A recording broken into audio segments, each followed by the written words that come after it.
Genèse chapitre 26. Il y eut alors une famine dans la contrée, outre la première qui avait eu lieu du temps d'Abraham. Isaac s'en alla chez Abimélec, roi des Philistins, en Gérar.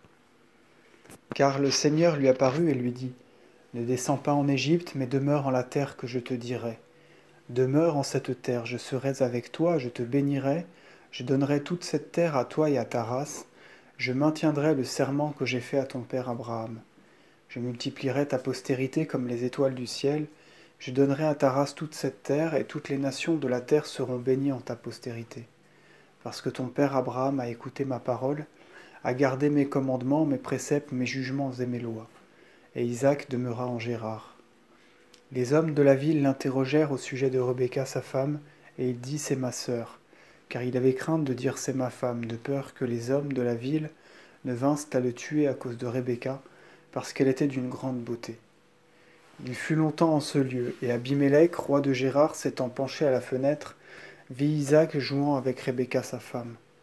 Et il appela Isaac et lui dit, elle est donc ta femme? Pourquoi as-tu dit c'est ma sœur? Isaac répondit, je l'ai dit, de peur de mourir à cause d'elle. Abimélec lui dit, pourquoi nous as-tu traités de la sorte?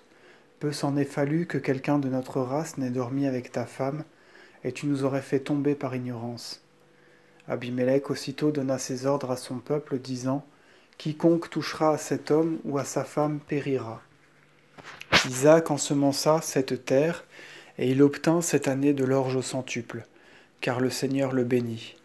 Et l'homme fut glorifié, il prospéra avec le temps jusqu'à devenir très grand. Il eut des menus troupeaux de brebis, des troupeaux de bœufs et beaucoup de terre. Les Philistins lui portèrent même envie. Et tous les puits que les serviteurs de son père avaient creusés de son vivant, ils les bouchèrent et les remplirent de terre. Alors Abimélec dit à Isaac, éloigne-toi, car tu es devenu beaucoup plus puissant que nous. Isaac partit donc, il vint camper dans la vallée de Gérar et y demeura. Là il déblaya les puits que les serviteurs de son père avaient creusés et qui avaient été comblés par les Philistins après la mort d'Abraham, et il donna à ces puits les mêmes noms que leur avait donnés son père. Les serviteurs d'Isaac creusèrent encore dans la gorge de Gérar, et ils y trouvèrent un puits d'eau vive.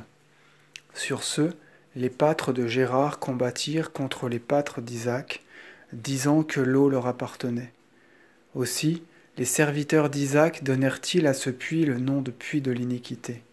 Les Philistins en effet avaient été injustes envers lui. S'étant éloignés, il creusa un autre puits, comme ils contestèrent aussi celui-là, il lui donna le nom de puits de l'inimitié. Et s'étant éloigné, il creusa un puits nouveau pour lequel il n'y eut point de combat, et il le nomma puits de latitude, disant, le Seigneur maintenant nous a dilatés et agrandis sur cette terre. Enfin, de là, il remonta vers le puits du serment. Dès la première nuit, le Seigneur lui apparut, et il lui dit, je suis le Dieu d'Abraham ton père. N'aie point de crainte, car je suis avec toi, je te bénirai et je multiplierai ta race à cause d'Abraham ton père. En conséquence, il bâtit en ce lieu un autel. Il y invoqua le nom du Seigneur, il y dressa ses tentes, et ses serviteurs y creusèrent un puits, toujours dans la gorge de Gérar. Abimélec vint le trouver de Gérar, avec Ocosate, gardien de ses femmes, et Fichol, général en chef de ses armées. Et Isaac leur dit, pourquoi venez-vous vers moi, vous qui m'avez haï et chassé loin de vous? Ils répondirent, nous avons vu que le Seigneur est avec toi, et nous avons dit qu'un jugement intervienne entre nous et toi. Nous voulons faire avec toi une alliance, pour que tu ne nous veuilles pas plus de mal que nous t'en avons voulu, et que tu agisses envers nous comme envers toi. Nous, qui même t'avons si bien traité, et t'avons congédié en paix, maintenant béni sois-tu du Seigneur. Il leur fit donc un festin, et ils mangèrent et ils burent. Puis, s'étant levés de grand matin, ils se firent un serment mutuel. Isaac les congédia, et ils partirent avec une sauvegarde. Or, il arriva en ce même jour que les serviteurs d'Isaac, survenant, lui donnèrent des nouvelles du puits qu'ils avaient creusé, et ils dirent, nous n'avons point trouvé d'eau. Et Isaac appela ce puits puits du serment. C'est pourquoi encore de nos jours la ville qui s'y trouve s'appelle puits du serment, Bersabée.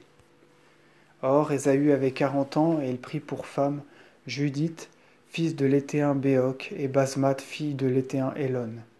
Mais elles étaient en désaccord avec Isaac et avec Rebecca.